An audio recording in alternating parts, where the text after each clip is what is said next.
Day. All right, I'll talk to you later.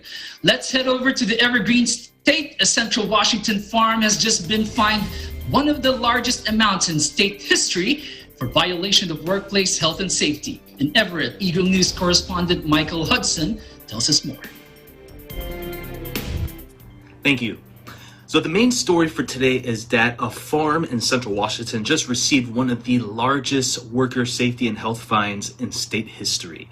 Gebbers Farm Operations LP, located in Tumwater, Washington, which is about an hour drive south of Seattle, was in violation of the state's Department of Labor and Industries this past week, which led to the largest workplace safety and health fines in the state's history at $2,038,200. What led to this large fine is that the Gebbers Farm had a COVID-related death back in July, which opened an inspection from the Division of Occupational Safety and Health, or DOSH, in the establishment, opening up another can of worms. The death was not appropriately reported to DOSH, which is a requirement. DOSH also received numerous calls from workers stating their fear of having the virus, and also the company not doing anything up to uphold the requirements placed on them by the state. They also ignored these regulations, which led to another COVID-related death later in July by another worker, which was also not appropriately reported. The main violation that Gebbers Farm had was they would have hundreds of workers piled together in their workstations as well as their sleeping stations as well, where the typical instruction was to only have no more than 15 workers in these spaces at a time.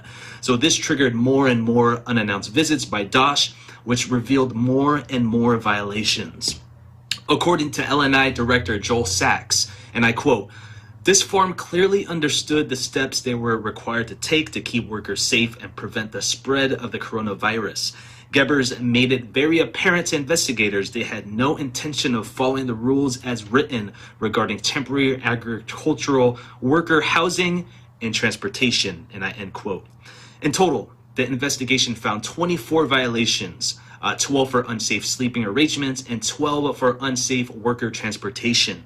Each of these violations was assessed a penalty of $84,000.